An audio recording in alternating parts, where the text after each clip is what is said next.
Bueno, entonces vamos a empezar con infección respiratoria aguda baja.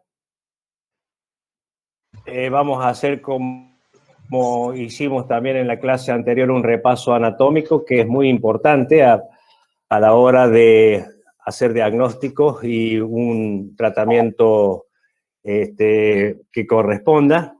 Acá tenemos la parte, digamos, que vamos a ver ahora, la parte fundamentalmente pulmonar. Ustedes saben por anatomía que el pulmón derecho tiene 3 lóbulos, un lóbulo superior,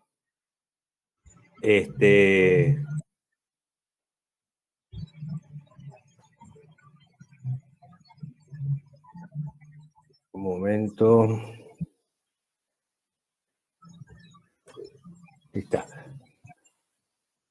Bueno, el lóbulo superior, el lóbulo medio y el lóbulo inferior.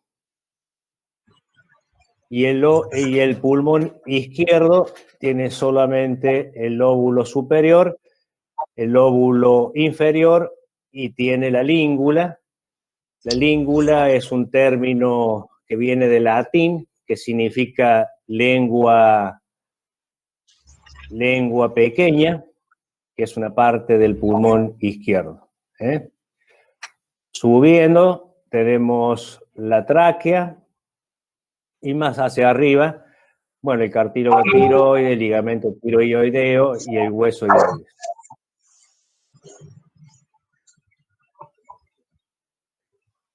Recuerden, desde el punto de vista embrionario, el pulmón, bueno, como les decía, en el periodo embrionario, el pulmón o la vía respiratoria empieza a formarse a partir de las 4 o 7 semanas de gestación. Así que a partir de ahí empieza a formarse el árbol respiratorio. Aquí tenemos un bronquio, a juzgar por los bronquiolos que tiene, es el bronquio fuente derecho. El bronquio fuente derecho es más vertical, tiene un poco de mayor calibre y, como les decía, tiene 3 lóbulos: superior, que vendría a ser el bronquio superior, el bronquio medio y el bronquio inferior. Y tiene 20 a 22 generaciones hasta llegar a la parte alveolar, a los sacos alveolares. Bueno, en relación a los músculos, ustedes saben que la expiración es un acto pasivo y la inspiración un acto activo donde intervienen varios músculos. Los músculos intercostales, el diafragma como principal músculo, y también los músculos el mayor del abdomen. Entonces, repito, por si no quedó claro, la expiración es un acto pasivo y la inspiración un acto activo. Dentro de los músculos que intervienen en la respiración, el más importante es el diafragma.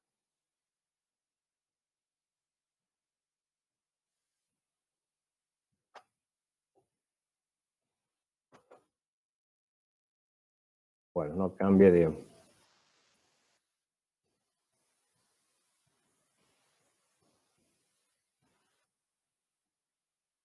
Bueno, acá tenemos una radiografía de tórax normal, donde ustedes pueden observar, como ya han visto en la materia, las radiografías se leen desde afuera hacia adentro. O sea, vemos el tejido celular subcutáneo, la parte ósea, pulmón y la parte cardíaca. En esta radiografía no se ven las clavículas, sí se ven la escápula, las dos.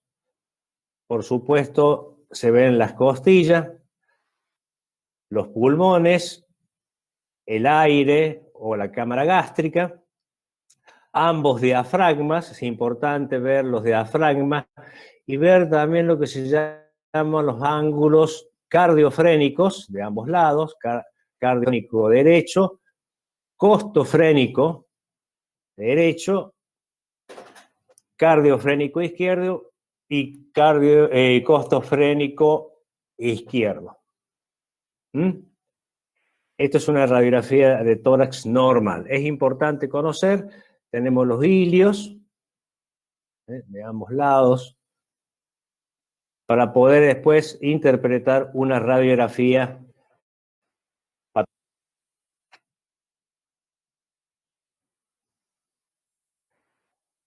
¿Cuáles son las diferencias con el adulto? Dijimos ya en las primeras clases que hay varias diferencias de la pediatría o de nuestro paciente con los adultos.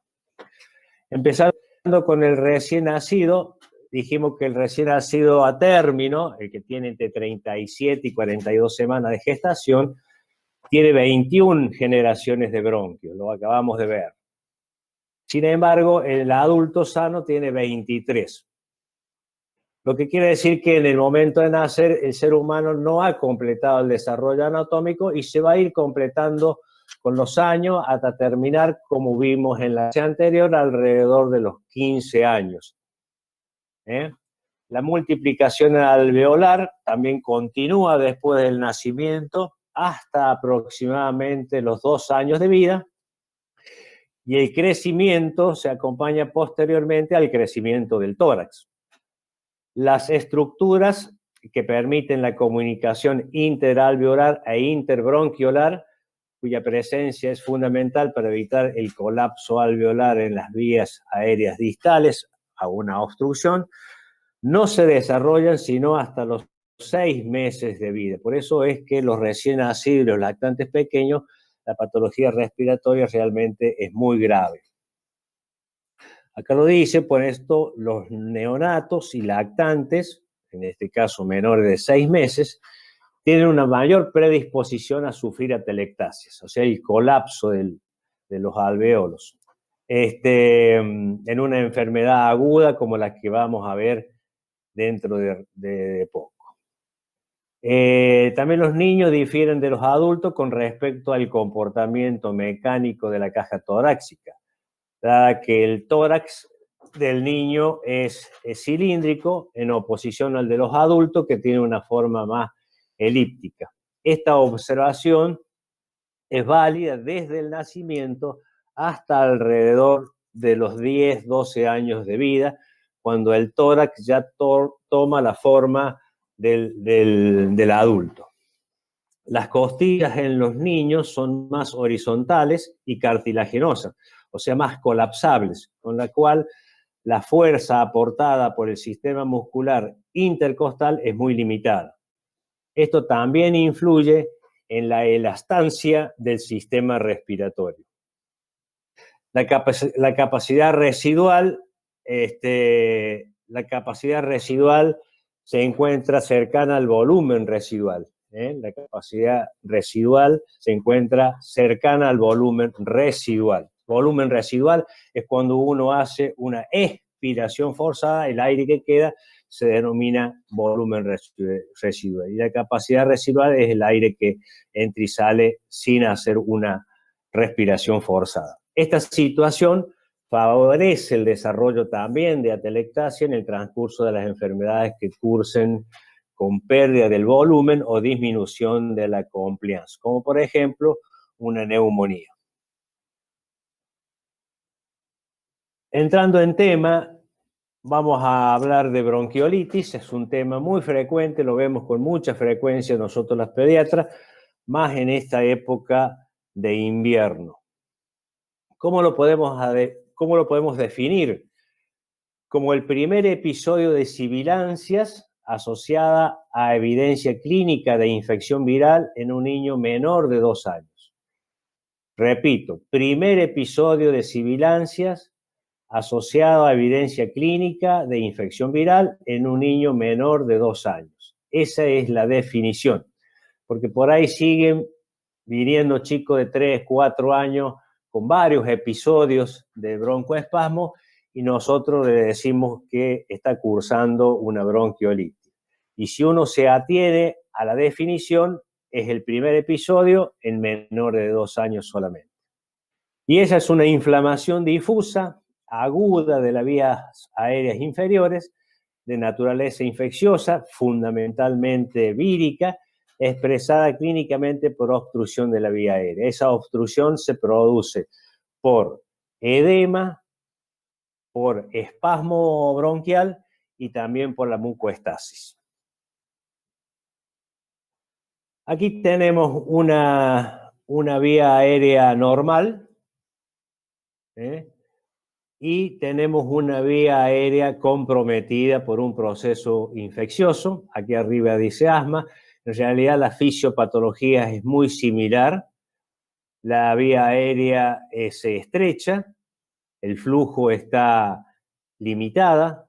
Como les decía recién, los músculos están contraídos, hay un espasmo, lo cual oprime la vía respiratoria y disminuye el flujo aún más, y después se le agrega la inflamación y la mucoestasis. Vean ustedes en un corte de la vía aérea, un corte transversal, el diámetro que tiene este corte, este bronquio, y vean ustedes en la imagen esta que estoy marcando, cómo está limitado el lumen de ese bronquio, por el espasmo bronquial, por el edema y también por la mucoestasis. Todo esto hace que el proceso respiratorio del niño, y más en el niño pequeño, sea un proceso respiratorio importante.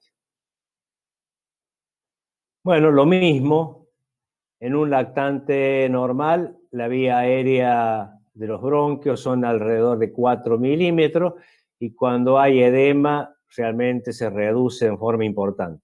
En los adultos la vía aérea es mayor, por lo tanto los procesos respiratorios que pueden afectar no influyen tanto en la mecánica respiratoria, en la clínica, digamos. Los chicos cuando tienen un proceso respiratorio de este tipo, se evidencia clínicamente en forma importante. En cuanto a los agentes etiológicos, el virus respiratorio sincitial es el más importante. En esta época que estábamos viviendo hemos visto pocos. No sé los colegas cómo han estado con respecto a esto, pero esto se debe fundamentalmente a la circulación del virus, debido a que los chicos no han estado concurriendo al colegio, a las guarderías, por lo tanto no ha habido transmisión de virus respiratorio sincitial, tampoco influenza, parainfluenza, adenovirus, rinovirus, metaneumovirus, algunos coronavirus y la Bordetella pertussis, que es una bacteria. Como les dije, esta patología predomina en los meses de otoño e invierno. Menos del 3% de los lactantes sin factores de riesgo requieren internación. Realmente el porcentaje es muy poco y de ello la mortalidad es menor al 1%. O sea, cuando el lactante no tiene, en realidad la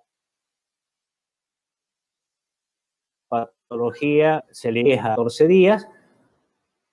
En cambio, los niños con factores de riesgo, que ya lo vamos a ver cuáles son, y le prolonga por más tiempo.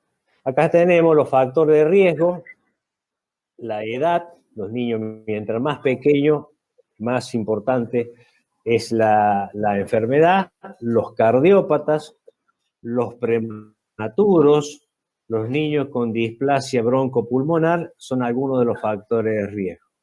Y más del 10%, vean ustedes la diferencia, requerirá internación de estos pacientes. En los niños menores de un mes, el 35% requerirá cuidados intensivos, aumentando su mortalidad.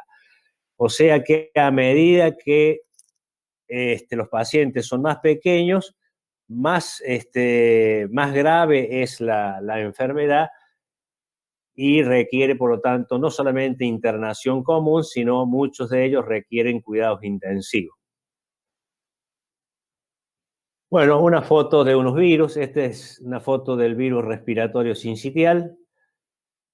Acá, como dice, el 70% de las bronquiolitis que vemos son producidas por el virus respiratorio sincitial y un 30% por adenovirus, rinovirus, metaneumovirus, algunos coronavirus, etc.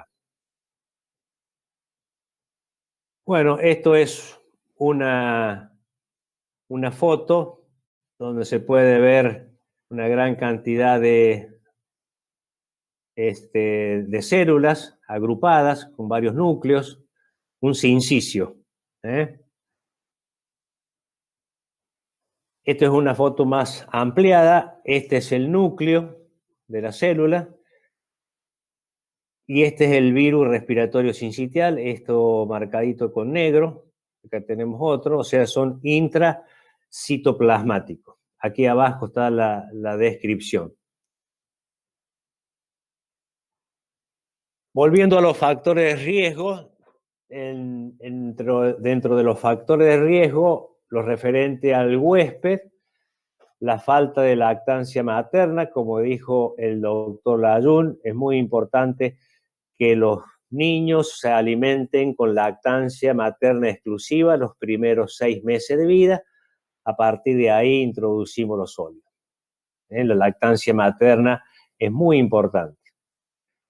La prematurez, los niños que nacen por debajo de las 37 semanas de gestación o con un peso menor a 2.500 gramos, también se consideran niños con factores de riesgo. La vacunación incompleta, una cosa muy importante que le decía yo al principio de la charla, crecimiento y desarrollo, vacunación son temas muy importantes en pediatría, y la desnutrición.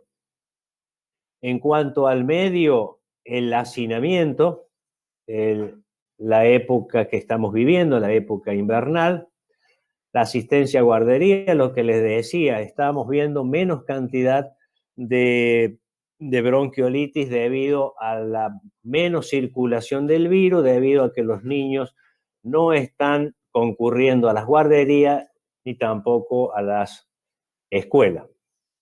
Madres adolescentes o analfabetas también es un factor de riesgo. La contaminación ambiental, el humo del cigarrillo, es un condicionante importante, y la contaminación ambiental depende de cómo se estén calefaccionando en esta época del año, ¿no? Factores de riesgo para enfermedad grave. Ya lo dijimos un poco, los niños pequeños, los niños menores de 3 meses, hacen habitualmente enfermedades graves. Chicos con inmunodeficiencia, también los niños menores de 3 años tienen anticuerpos prestados, son los anticuerpos que le pasó a la madre a través de la placenta y también a través de la lactancia. Los cardiópatas, los desnutridos, las enfermedades pulmonares crónicas, los recién nacidos prematuros, pueden llegar a tener una enfermedad pulmonar crónica que se llama displasia pulmonar, displasia broncopulmonar. La prematurez y el bajo peso. Bueno, como les dije también hace un ratito, los virus producen una intensa respuesta inflamatoria de la mucosa de la vía aérea, con edema, necrosis del epitelio, descamación y la mucoestasis. El moco se hace muy espeso y difícil de eliminar. O la obstrucción de la vía aérea, con la consiguiente alteración del flujo aéreo normal y el atrapamiento aéreo distal. Esto significa que el niño puede ingresar el aire a la vía aérea, pero se hace difícil sacarlo.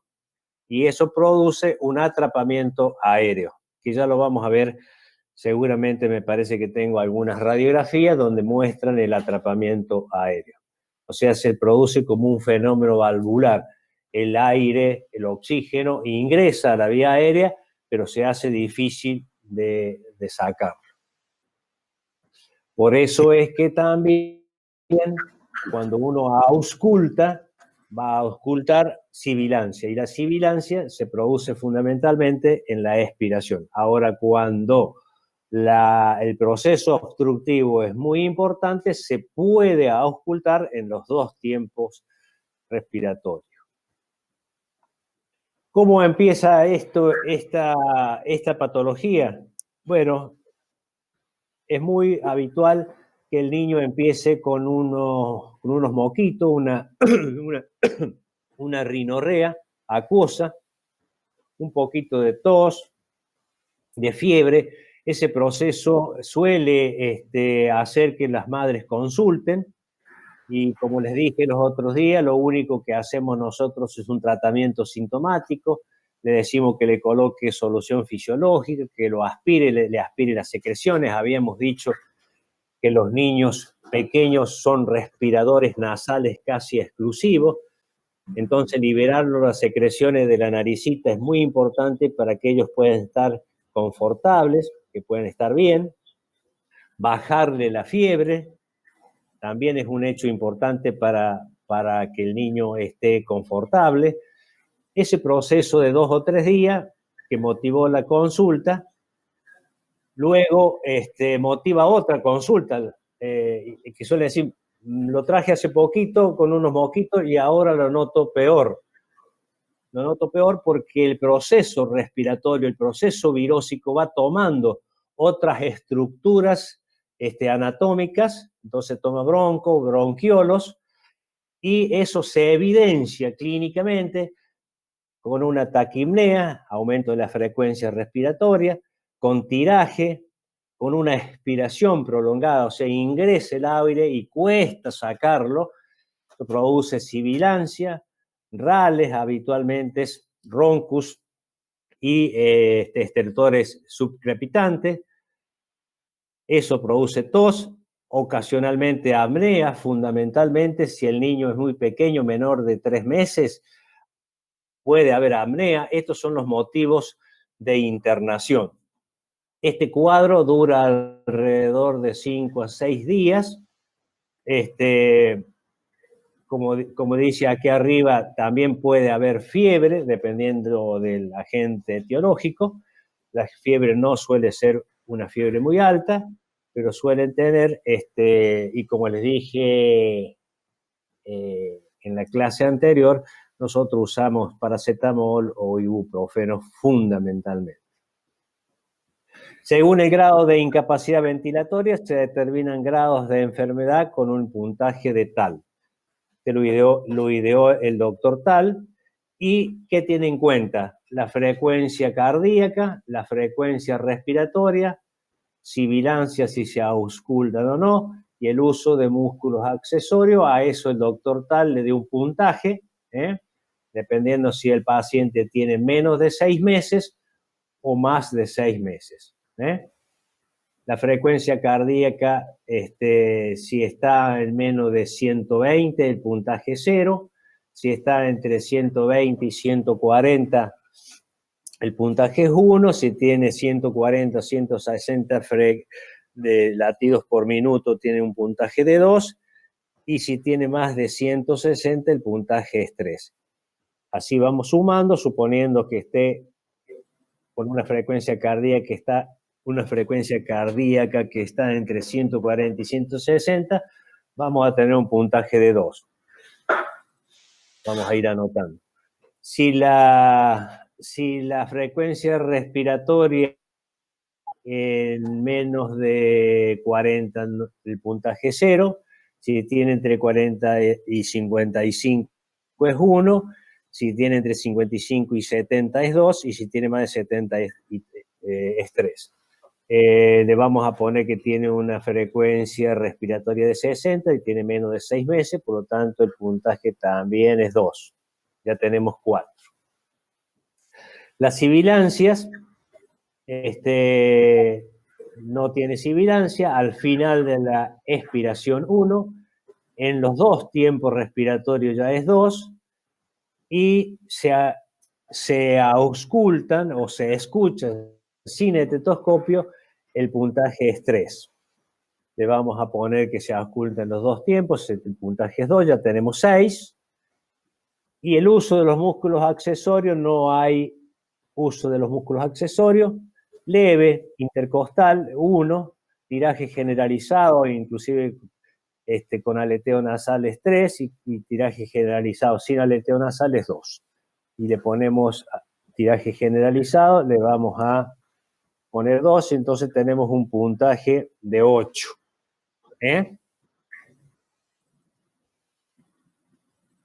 Y acá estamos. ¿Cómo lo interpretamos?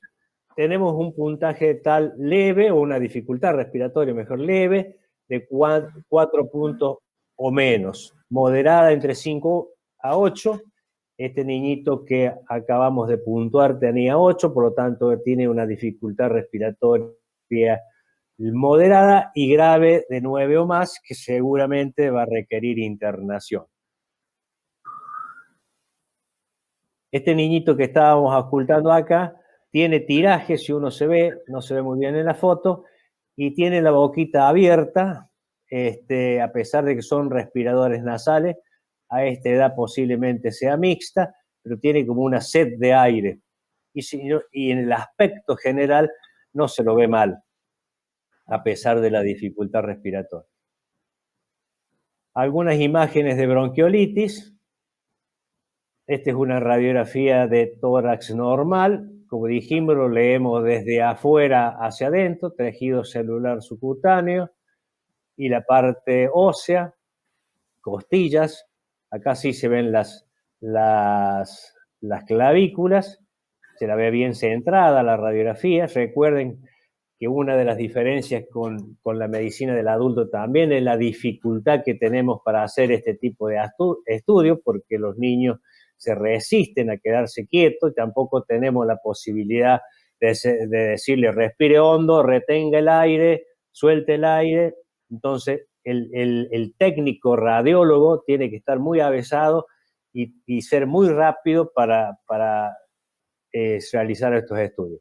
Acá tenemos la tráquea al medio, tenemos los pulmones, la imagen cardíaca, no se ve muy bien la cámara gástrica. Esta es una radiografía de tórax normal. La bronquiolitis produce, como dijimos, con bastante frecuencia atelectasias. Acá tenemos una. Acá tenemos otro. Hay infiltrados peribroncovascular, o sea, infiltrado del tejido de sostén de los bronquios, por fuera de los bronquios. Acá tenemos una imagen muy importante que es la vela tímica. No hay que confundirla con una neumonía ni tampoco con atelectasia. Recuerden los niños pequeños, el timo, que está aquí en esta zona, puede dar esta imagen. Esta es la vela tímica. Y acá hay una hiperinsuflación, ve, hay aplanamiento de los diafragmas, hay aumento de los espacios intercostales, y las costillas están más horizontalizadas.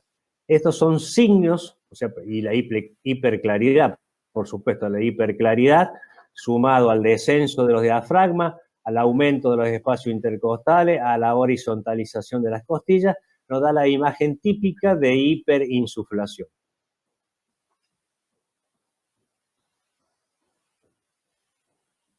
Otra imagen de atrapamiento aéreo. Acá se ve el timo, da una falsa imagen por ahí de cardiomegalia. Miren las costillas como están muy horizontalizadas. Hiperclaro el pulmón, el diafragma viene hacia abajo. Acá sí se ve la cámara gástrica importante, porque seguramente el chico está respirando con dificultad, entonces también está ingiriendo, está tragando mucho aire, por lo tanto la cámara gástrica y seguramente la parte intestinal se va a ver con mucho aire. En esta imagen de la diapositiva del lado derecho tenemos una hiperlúcido, en el pulmón hiperlúcido, la imagen cardíaca que no se modifica, pero bueno, es una radiografía que no está bien centrada, vean ustedes la clavícula acá, entonces por ahí cuando la radiografía técnicamente no es buena, las interpretaciones también son o suelen ser erróneas, por lo tanto, por ahí necesitamos repetir las radiografías para hacer un buen diagnóstico. Bueno, hacemos la evaluación inicial, el puntaje según la escala de gravedad de Tal. Si tiene menos de 4, hacemos broncodilatador de una dosis. Ya vamos a ver un videíto de cómo usar la aerocámara. Nosotros usamos aerocámara en los niños pequeños, obviamente porque no pueden colaborar y no hay sincronización entre el disparo y la inspiración. Entonces, si el puntaje está en 4 menos, el chico está en el domicilio y hacemos salbutamol con la aerocámara, que ya la vamos a ver, cada 4 a 6 horas.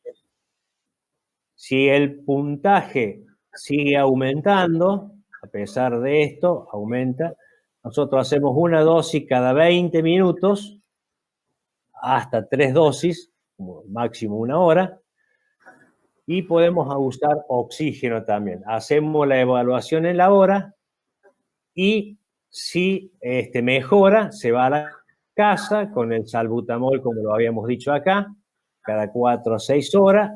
Si el puntaje se mantiene, hacemos una nueva carga de salbutamol cada 20 minutos, 1 hora, y oxígeno, y le evaluamos en la segunda hora y vemos de nuevo la escala de gravedad de Tal. Si mejora, se va a su casa, y se empeora, lo internamos. Acá arriba, si el puntaje es más de 9, directamente se interna.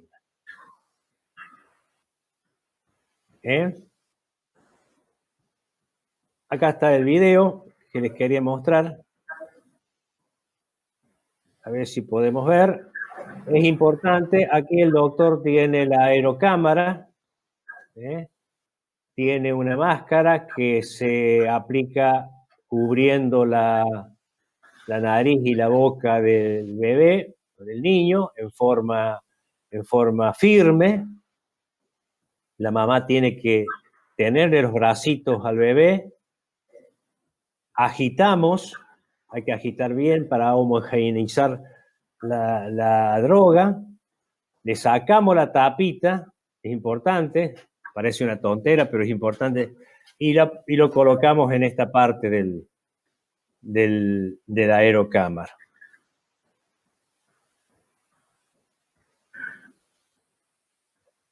Bueno, no sé si lo vamos a poder.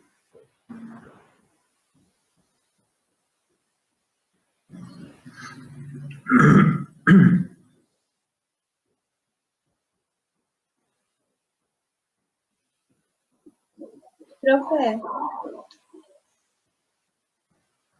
Bueno, sí.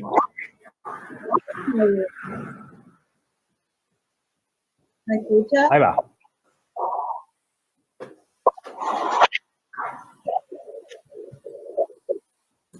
¿Me escucha?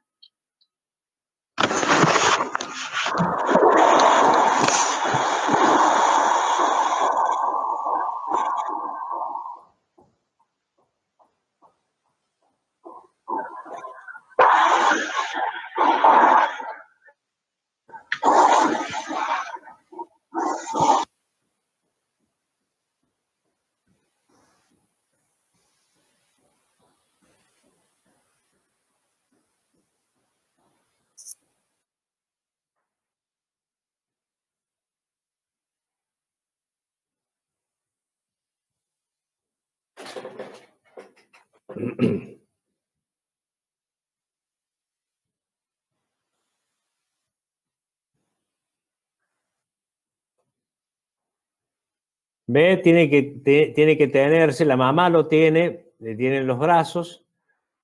Hay que ajustar en forma firme para que tape la nariz y la boca.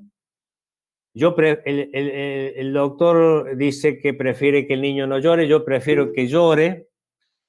Y hacemos el disparo, contamos hasta 10 y podemos hacer el segundo disparo. A ver, sigamos. Profe, José, ahí hay una alumna, Micaela Sí. Busano, que quiso hacer una pregunta y justo estaba el videito. Ahí lo dejó escrito, no alcancé a leer. ¿Qué diferencia hay en la guardia de hacer, me parece que aerocámara y otra cosa? No escuché bien, no pude leer. A ver, ¿alguien lo puede leer? Sí, ahí está, acá lo encontré. Pregunta si es igual de eficaz hacer una aerocámara en la guardia con un sachet de solución fisiológica recubierto con cintas. No, indudablemente no, porque fíjense, ustedes comparen, sirve por supuesto como espaciador, pero no como aerocámara.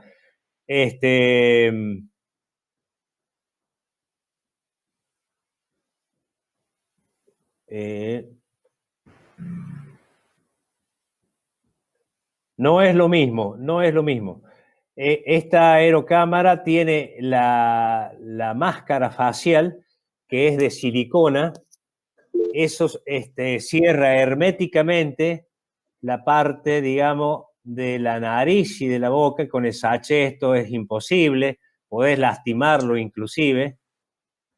Esta tiene una válvula también. Y el encastre del aerosol en la parte posterior tampoco es bueno en el sachet. No sé qué opinan los profes. Sí, o sea, la aerocámara con válvula permite que el aerosol no se escape. En cambio, cuando se usa el sachet, hay veces que el aerosol escapa por fuera, no tiene la mascarita que se adapta bien a la boca y la nariz.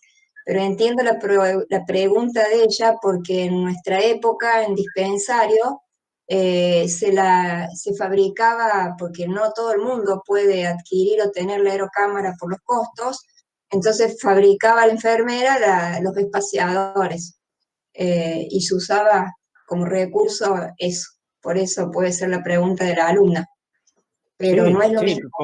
Lo importante no de es lo esta mismo. aerocámara es la válvula y que algunas tienen doble válvula. Entonces, bueno, eso permite que llegue todo el aerosol al bronquio. Exactamente, exactamente. Obviamente que si no hay otros recursos, tenemos que usar el ingenio para poder administrarle esta droga a estos niños. Y como dice la doctora Leguizamón, es un recurso caro. Y en esta época de coronavirus, estos elementos son de uso exclusivo para un paciente. No se puede usar para otros pacientes. Esa aerocámara y ese salbutamol o esa fluticasona o la droga que fuere, es exclusivo, debe ser exclusivo para ese niño. O sea que empeora todavía más. Nosotros en la guardia tenemos una aerocámara que la solíamos usar para todos los pacientes. Ahora eso ha cambiado. Otra cosita, se puede usar así cuando el bebé es pequeño. Esta niñita debe tener alrededor de 2 años. También si el chiquito es un poco más grande se puede hacer de pie. Y la otra cosa a tener en cuenta, como estos dispensadores no tienen contador de dosis, hay que tener mucho cuidado. Cuando el niño no responde al broncodilatador, tenemos que pensar que a lo mejor no tenga más salbutamol y lo único que tiene es el propelente. Claro. Algunas otras drogas vienen con contador de dosis, o sea que tiene 100 dosis, te dicen 100, se acabó, no lo uses más, lo tiras. Pero el salbutamol que nosotros usamos, Salbutrat es un nombre comercial, Ventolin, el viejo Ventolin es otro nombre comercial, no tienen contador de dosis. Entonces, cuando se usó un determinado tiempo y uno hace los disparos y no tenés una buena respuesta, debemos pensar también que se acabó la droga y estamos usando solamente el propelente. Sí, y Doc, lo importante también es que lo agiten bien antes de usarlo, que lo agiten bien, Exactamente. porque si no, no pasa el verdadero salbutamol, pasa el diluyente, los conservantes que tiene. Entonces es muy importante hacer bien, que ahí en el video lo hizo el doctor, agitarlo previamente y después colocarlo en aerocámara. Perfecto. Ahí lo pongo de nuevo para que repasemos lo que acabamos de decir con los profes.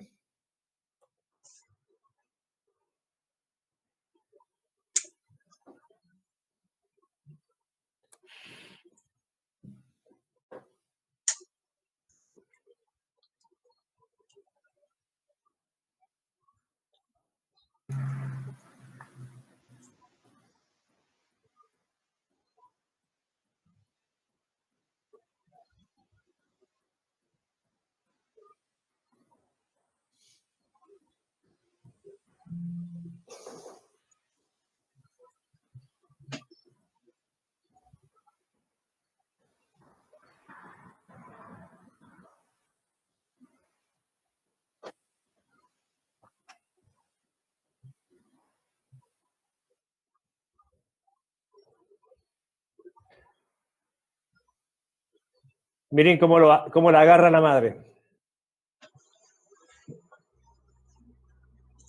Un día, dos.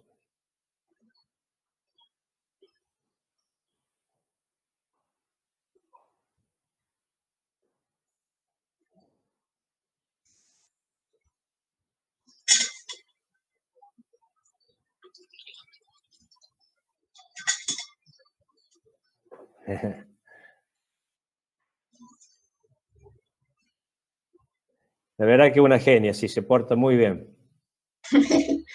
Bueno, ese es el uso de la aerocámara. Lo usamos con mucha frecuencia y lo indicamos con mucha frecuencia. Ante la clínica, digamos, nos trae una mamá, viene la mamá a la consulta o a la guardia con un niñito de alrededor de 1 año, ya camina, y por lo tanto sospecho que tiene 1 año, cuando uno también tiene que inferir cosas, ¿no? Es decir, bueno, está caminando y camina más o menos, no camina bien, uno dice, bueno, debe tener alrededor de 1 año. Eso es lo que es la parte del desarrollo que vamos a ver con el doctor Layo.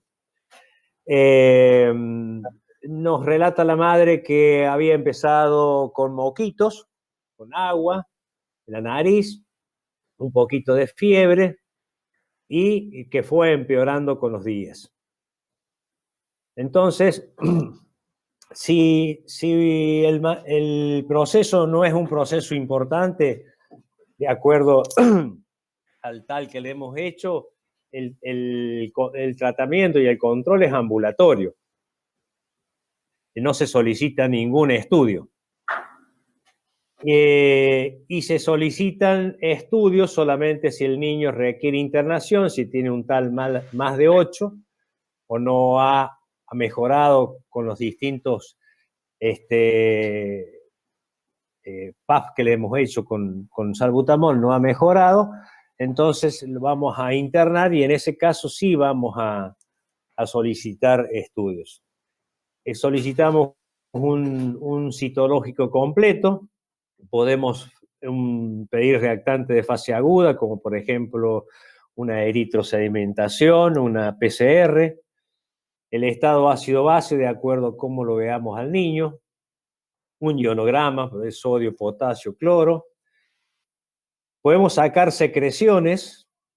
En esta época que estamos viviendo, los factores de riesgo, digamos, factores de riesgo, el protocolo dice que cuando hay un proceso respiratorio febril, los tenemos que hisopar. Bueno, en los niños, uno dice hisopar, en los niños menores de 4 años hacemos aspirado de secreción para mandar al laboratorio en la búsqueda del coronavirus.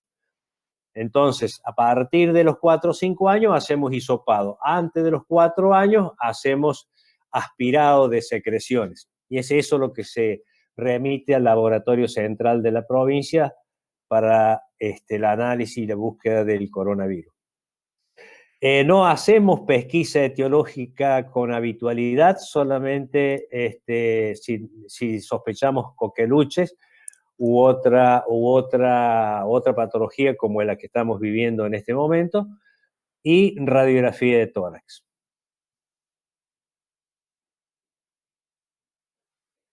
El tratamiento del niño que se encuentra internado, hacemos hidratación oral, y si no puede el niño alimentarse por la dificultad respiratoria, nosotros, cuando la dificultad respiratoria es importante, suspendemos la alimentación oral por la posibilidad de que el niño se broncoaspire.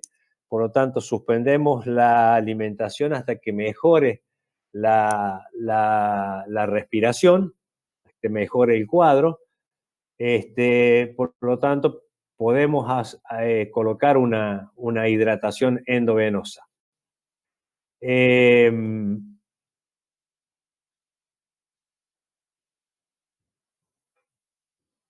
La alimentación, cuando el cuadro clínico lo permita, hay que alimentarlo lo más pronto que se pueda. Si el niño se está amamantando, seguimos con pecho. Los antitérmicos, si la temperatura supera fundamentalmente los 38 grados y el niño está muy irritable, no se siente bien, usamos los antitérmicos con esa finalidad.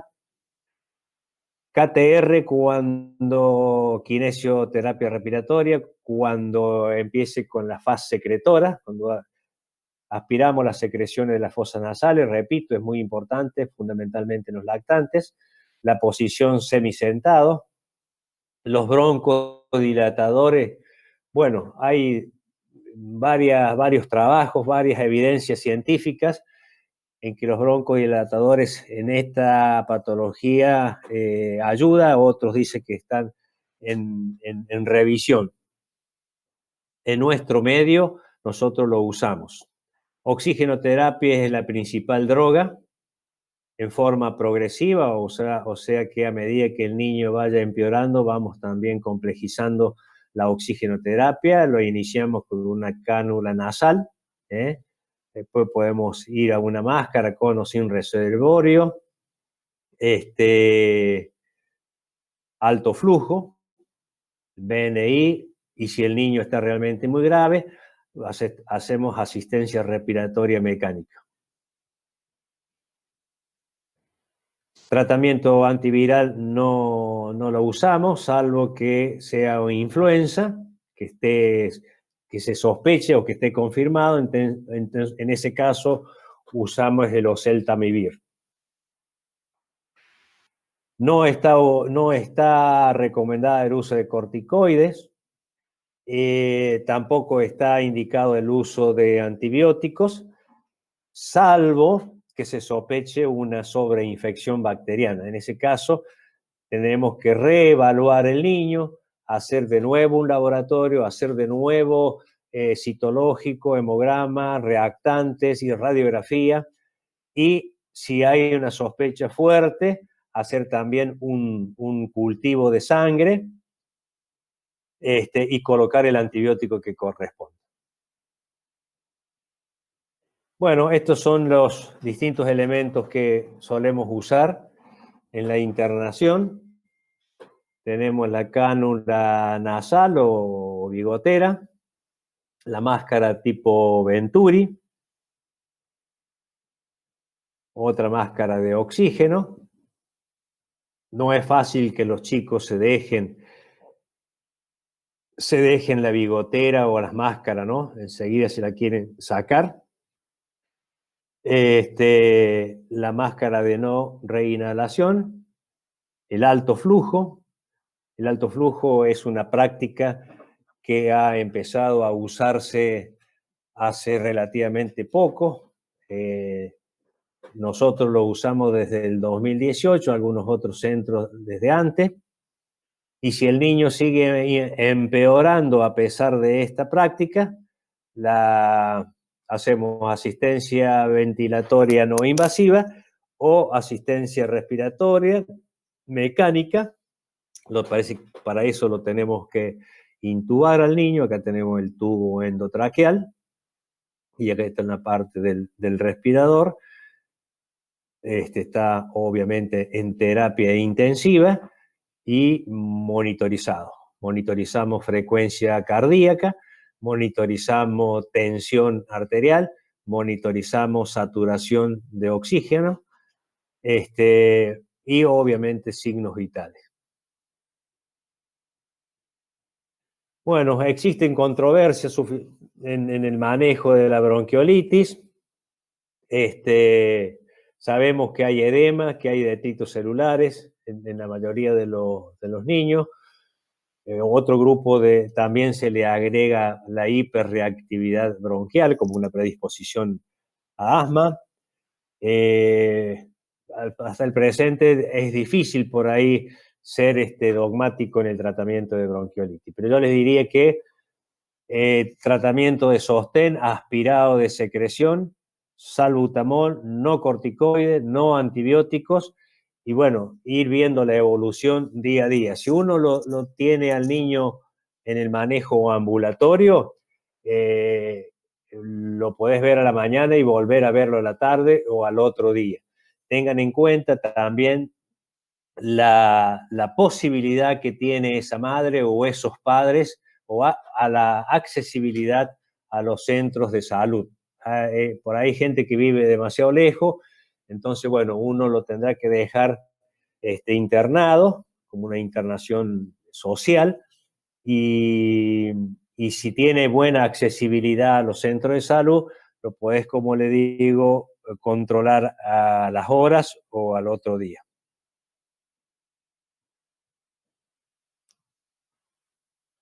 Esto es para que vean las controversias que existen en el mundo con respecto al tratamiento. Las NICE, que son las guías de Inglaterra, todos usan suplemento de oxígeno. Vean que el oxígeno se usa, es la principal droga. Oxígeno sí, sí. En la Academia Americana de Pediatría, en la Academia Canadiense, en Italia, en Francia, España, y en Argentina, en el último consenso de la Sociedad Argentina de Pediatría, casi el 100% usan oxígeno. Aspiración, las NICE no de rutina, lo demás superficial, y nosotros también aspirar las secreciones fundamentalmente de la vía aérea superior es muy importante. El salbutamol, vean que en Inglaterra no lo usan, Academia Americana de Pediatría tampoco lo aconseja, la canadiense tampoco, y nosotros según respuesta. Adrenalina no y corticoides no. O sea que nos quedamos con oxígeno, aspirado de secreciones, superficial, suave y oxígeno. Eso no hay duda. El salbutamol nosotros lo usamos. No corticoides, no adrenalina, no antibióticos, por supuesto. Vean ustedes, entonces, las controversias que todavía existen, pero oxígeno y aspiración estamos de acuerdo casi a nivel mundial. Bueno, pasaremos a neumonía. Profe, una consulta. Sí. Me quedó duda al principio cuando dio la definición que nombró la bronquiolitis como primer episodio, si hace referencia a es como un episodio único antes de los 2 años o es solamente que se da antes de los 2 años? O sea, No, se puede volver a repetir, por ejemplo. episodio único.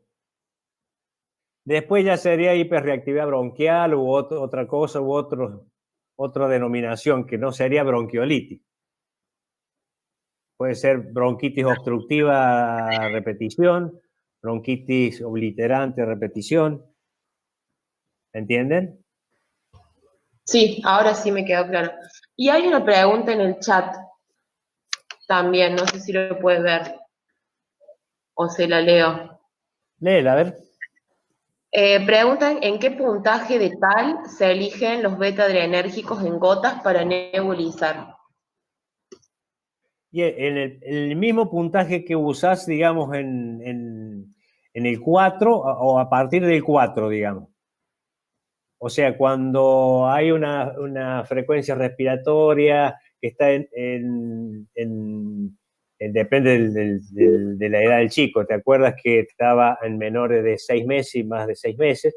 Bueno, pero cuando el puntaje está en más de 4, ahí podemos usarla, en nebulización. Pero fíjense que en la charla no hemos hablado de nebulizaciones, porque habla de adrenalina. La adrenalina la suelen usar como nebulización, la adrenalina racémica. Y no la hemos nombrado. No sé quién hizo la pregunta, si quiere aportar algo.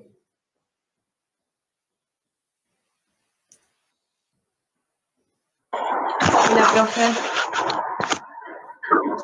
Sí, yo hice la pregunta porque vi que se utiliza mucho la nebulización en algunos casos.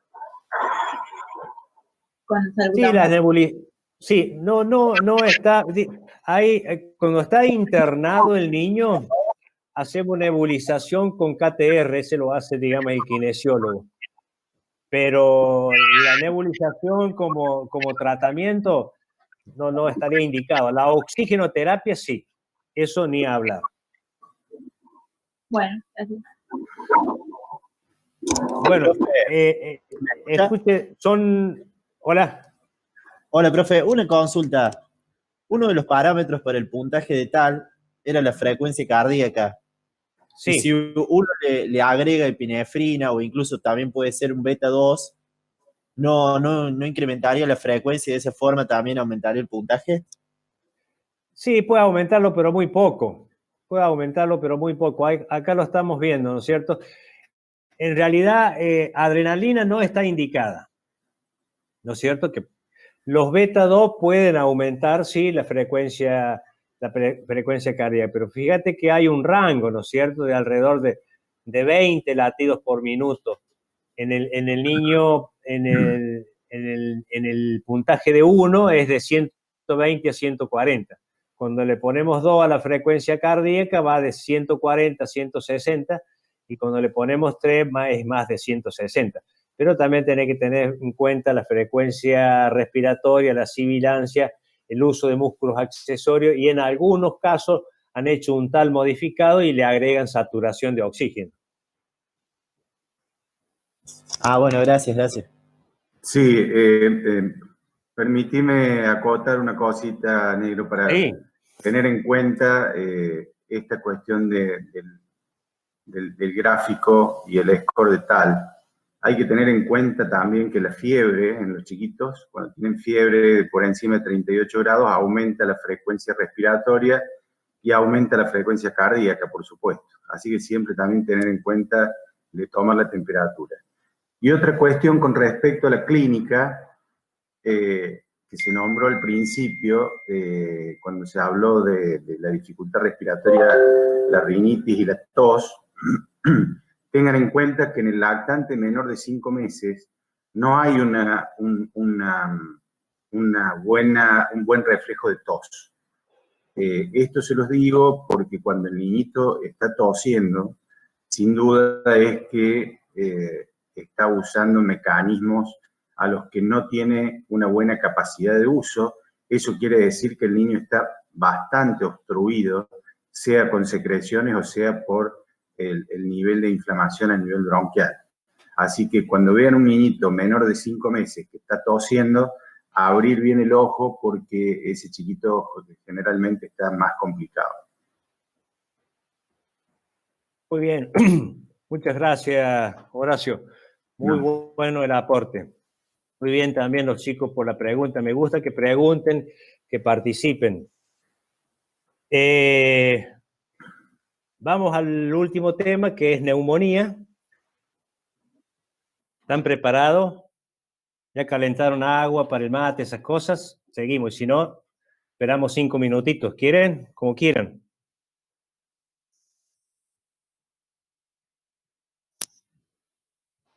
Chicos. Profe, hay otra ¿Sí? pregunta en el chat. ¿Sí? Preguntan si ese puntaje se usa indiferentemente desde recién nacidos hasta los 2 años. Sí, sí, se usa. Desde el recién nacido, digamos, el recién nacido hasta los 28 días, ¿verdad? Hasta el mes. A partir de ahí es lactante. Sí, pero sí se usa, indistinto. Los neonatos que tienen bronquiolitis habitualmente están internados. Yo te diría el 95% de los chicos con bronquiolitis porque hacen apnea. Esto de la mucoestasis, del calibre de la vía aérea, todo eso dificulta, y los músculos que son débiles y la pared costal muy colapsable hace que los chicos hagan apnea con mucha frecuencia. Entonces esos niños necesitan estar internados en neonatología y ser vigilados.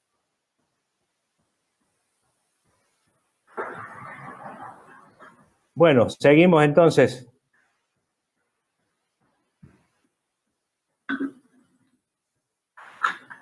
Bueno, neumonía. Como definición podemos decir que es una afección aguda del parénquima pulmonar ya, con signos clínicos de ocupación alveolar y radiológicos de opacidad sin pérdida del volumen, de localización que puede ser única, con lobar, o a focos múltiples. Recuerden que las neumonías están dentro de las principales causas de muerte en el mundo. El 15% de las muertes en pediatría son debido a neumonía. Esto, en el mundo hay alrededor de 146 millones de nuevos casos de neumonías anualmente en menores de 5 años. Perdón que voy agregando ahí.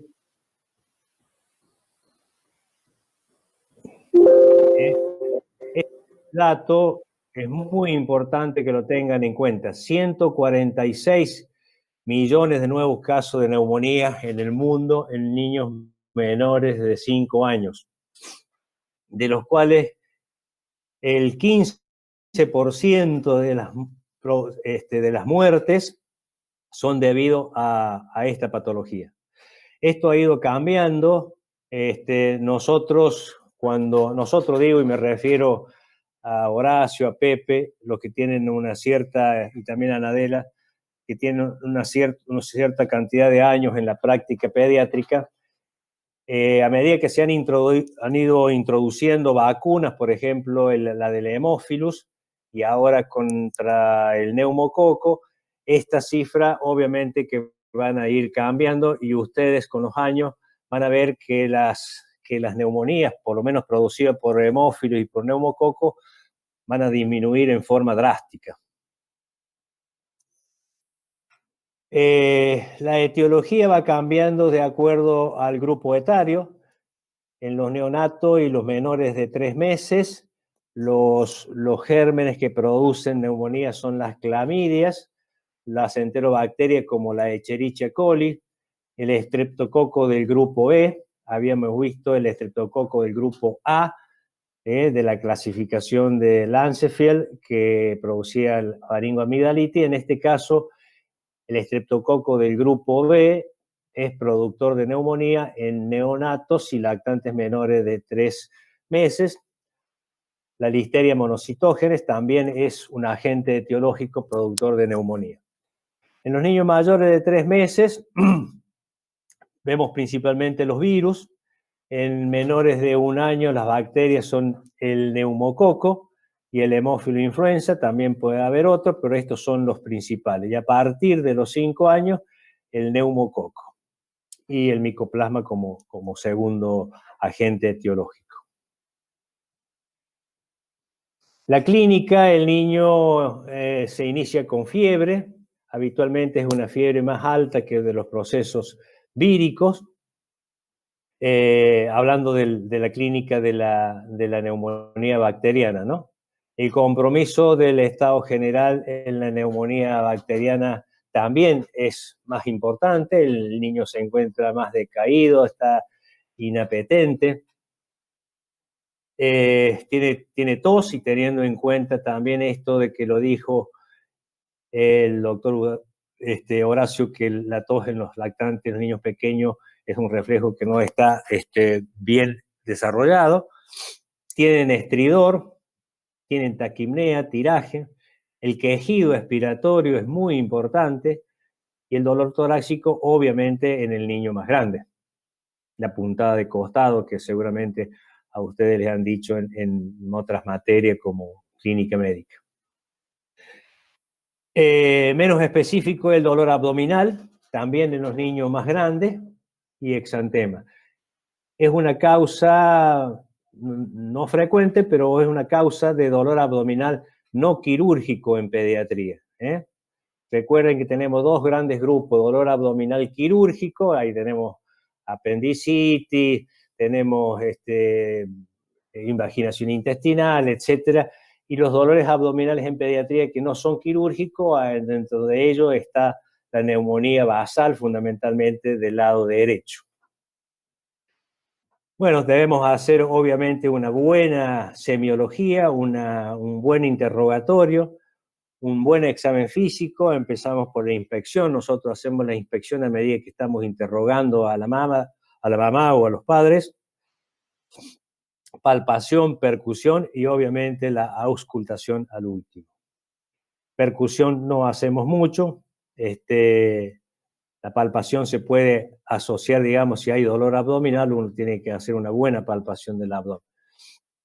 La inspección nos sirve para ver cómo el niño está, el color, el estado general, la respiración, si tiene o no tiraje. La inspección es muy importante. Acá tenemos un cuadrito donde nos diferencia las neumonías de etiología viral y las bacterianas. En la bacteriana el aspecto del niño es tóxico, el aspecto del niño está seriamente comprometido, se lo ve enfermo.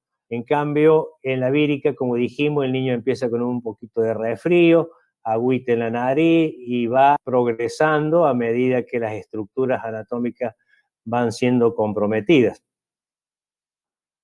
La tos es productiva, en la vírica es habitualmente seca, la temperatura es alta y en la vírica es menor, menos de 38, diría yo.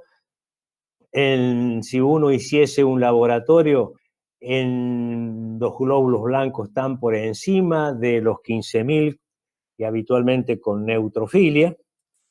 En cambio, en la vírica los leucocitos están bajos, inclusive en algunos hay neutropenia, y con linfomonocitosis.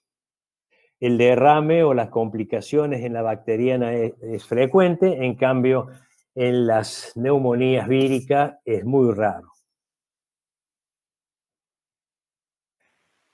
¿Cuáles son los exámenes complementarios que se tiene que pedir? Inclusive en este caso sí, cuando uno ve a un niño en forma ambulatoria, se ayuda de imágenes y se ayuda del laboratorio.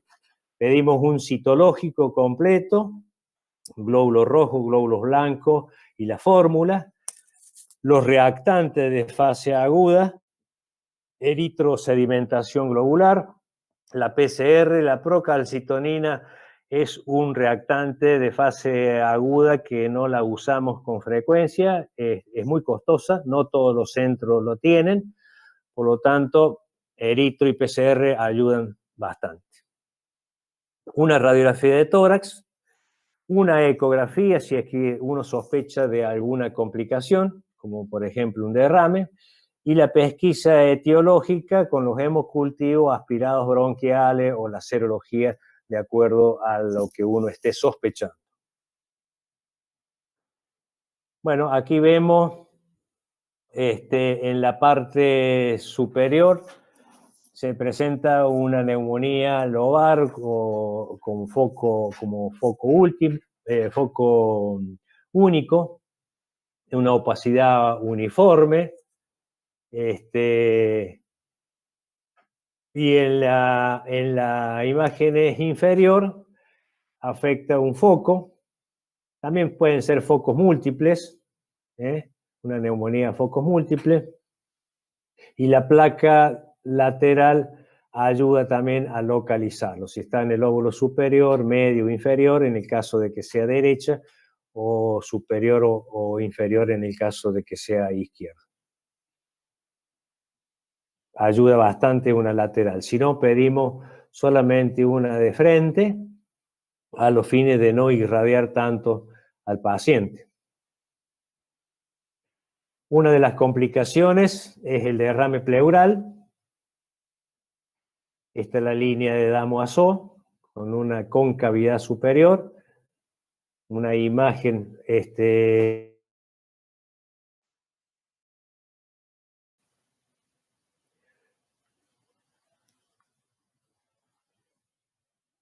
acá tenemos una radiografía, no un dibujo. Acá tenemos la imagen.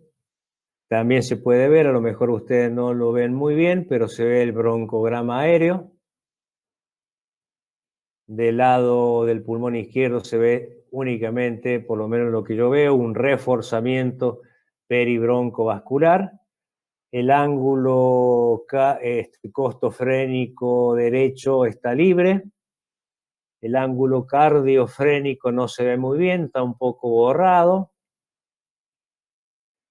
Cardiofrénico izquierdo bien visible y costofrénico izquierdo también libre. O sea, no se ve derrame, no se ve despegamiento pleural.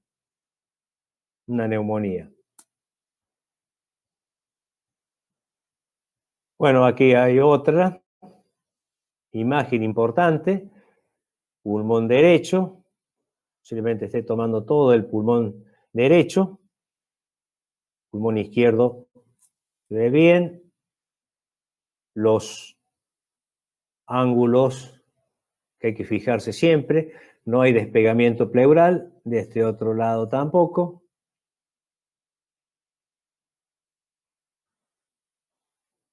Y acá vemos pulmón derecho.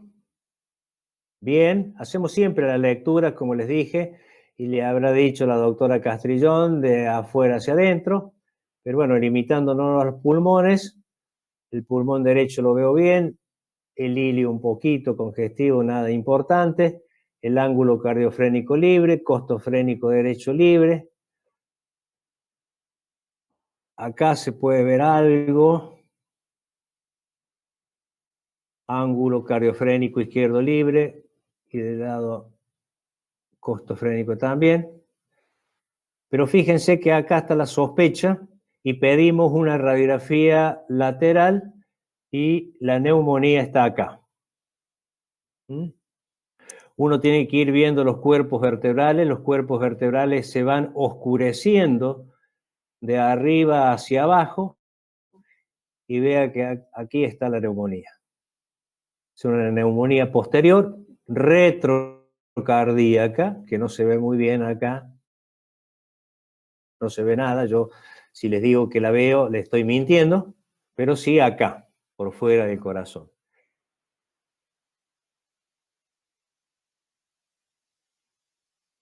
Es una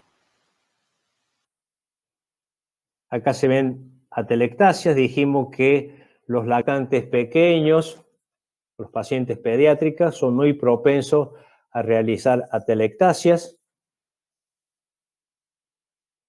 No hay que confundirlo con neumonía.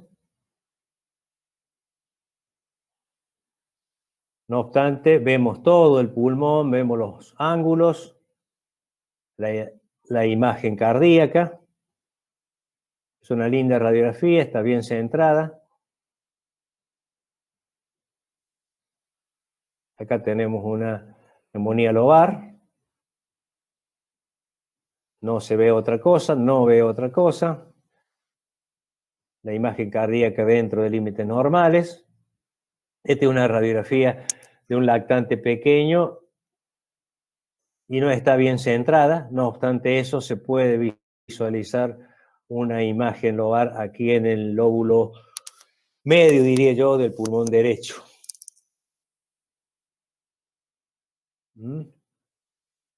Las neumonías no siempre son infecciosas, obviamente. Puede haber una broncoaspiración. Le dije que cuando el niño está con mucha dificultad respiratoria, nosotros suspendíamos la alimentación, fundamentalmente para esto, para evitar la broncoaspiración. Esto es una imagen de broncoaspiración, una opacidad difusa, densa, fumada, parailiar derecha.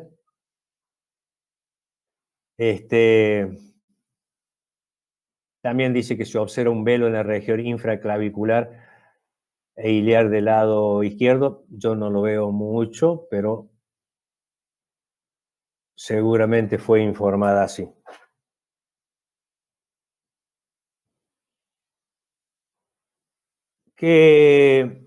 Bueno, hemos hecho el diagnóstico clínico, ¿no es cierto?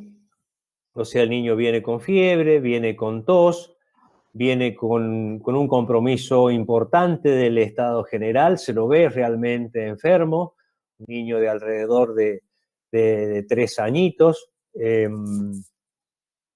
está con tos, está con una leve dificultad respiratoria, se lo ve un poco de tiraje supra e infraclavicular, le estoy como inventando el caso. No se está alimentando bien, dice la mamá, está con mucha fiebre, a pesar de haberle administrado los antipiréticos, no ha bajado la temperatura por debajo de 38. Y tenemos la presunción clínica por el interrogatorio y por el examen físico, lo auscultamos, siempre ausculten de arriba hacia abajo, la parte anterior y la parte posterior, siempre en forma comparativa, y seguramente donde haya una diferencia, porque tiene que ser simétrico el murmullo vesicular, donde haya una diferencia, ahí está el problema. ¿Y qué vamos a auscultar? Seguramente estertores subcrepitantes y crepitantes. Los crepitantes son los que nos hablan de que hay un compromiso alveolar. Entonces, hacemos el interrogatorio, hacemos inspección, hacemos auscultación, podemos percutir ese tórax, también nos va a dar matidez, y en la zona donde esté el proceso infeccioso, y tenemos la sospecha, la alta sospecha de que estamos ante una neumonía. Entonces pedimos una radiografía, lo que nos certifica el diagnóstico presuntivo, hacemos un laboratorio, pedimos un citológico, un eritro, etcétera. También podemos pedir gases, ionograma, etcétera, de acuerdo a la clínica del niño. Si el compromiso del niño no es muy importante, hacemos tratamiento ambulatorio. Si el niño está muy comprometido, con dificultad respiratoria, con vómito, con deshidratación, lo internamos, hacemos una hidratación endovenosa. Eso vamos a hablar posiblemente en la próxima clase de hidratación. Alimentación, si el niño o la condición clínica del paciente lo permite. Bajar la temperatura, indicamos kinesio respiratoria, oxigenoterapia, como dijimos, en forma progresiva también, cánula nasal. Si con cánula nasal satura bien, nos quedamos con eso. Y si no, vamos progresando hasta llegar a una asistencia respiratoria mecánica. Y obviamente tratamos el antibiótico si nosotros estamos en la creencia de que estamos ante una neumonía de origen bacteriano. ¿Qué antibiótico indicamos? Si es menor de 3 meses, dijimos que tenemos enterobacterias como Escherichia coli, tenemos Listeria monocitógenos, tenemos Streptococcus del grupo B, entonces tenemos que hacer un tratamiento empírico, porque no tenemos el germen. Recuerden que cuando hacemos hemocultivo no se rescata la bacteria en un 100%. El rescate lamentablemente es bajo y oscila alrededor de un 30%. O sea que de los 100 chicos, en un 30%, en un 100 chicos que hacemos hemocultivo, en 30 niños vamos a rescatar una bacteria. Y eso es muy importante porque uno hace también el antibiograma. Hasta tanto tengamos el resultado del hemocultivo, hacemos un tratamiento empírico en base a las bacterias más frecuentes, que son las que acabamos de nombrar. Usamos cefalotaxima 150 miligramos por kilo día, dividido cada 12 horas, ampicilina 200 miligramos por kilo por día, dividido en 4 dosis, más gentamicina, el aminoglucósido a 5 miligramos kilo día cada 12 horas también, paciente obviamente internado, y si no hay fiebre, evaluar una neumonía atípica y tendríamos que usar ya un macrólido. Si el niño es un poco más grande y ya sospechamos que es un estreptococo neumonía el causante de esta patología, usamos amoxicilina 100 miligramos por kilo por día en forma ambulatoria, como les había dicho. Tratamos en lo posible de no internar a los niños y que los niños estén en su casa, estar más confortables y evitar la agresión que significa la internación. Si en el caso de que tengamos que internarlo, usamos ampicilina 200, 300, algunos llegan hasta 400 miligramos por kilo y por día. Ceftriaxona es otra opción, 100 miligramos por kilo y por día, cuando estamos ante la presencia de una neumonía complicada. Hay quienes usan ceftriaxona aunque la neumonía no esté complicada. Les digo esto porque lo van a ver. Y si el niño tiene más de 5 años, amoxi en forma ambulatoria o penicilina o macrólido si está internado. La duración, 7 a 10 días. Esto lo van a ir viendo ustedes, no sé cómo, ya deben haber cursado fármaco. Esto va cambiando. Se van haciendo tratamientos mucho más acotados, más cortos. También la posología va cambiando. Esta es una cosa que se lo dejo como inquietud para que lo vean. Nosotros ahora, en la actualidad, hacemos de 7 a 10 días. Cuando el niño mejora, no tiene fiebre, se alimenta bien, tiene buen estado general, puede ser al 3er o 4 día, le damos de alta con una amoxicilina por vía oral hasta completar los 7 a 10 días. No lo tenemos internado este tiempo. Las complicaciones, tenemos un derrame paraneumónico, el nempiema, absceso, neumatoceles y el proceso más grave que es una sepsis.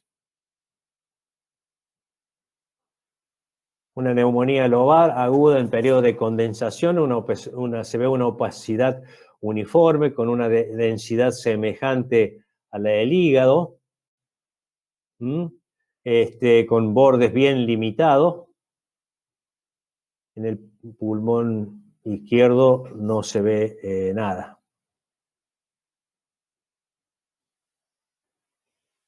¿Cuál es la evolución de un derrame?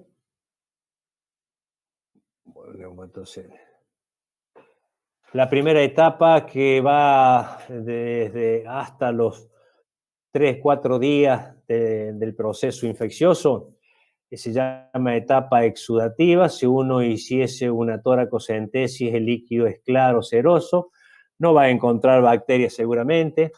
El pH está por encima de 7,20. La glucosa es más de 60 miligramos por decilitro y la LDH más de 1000.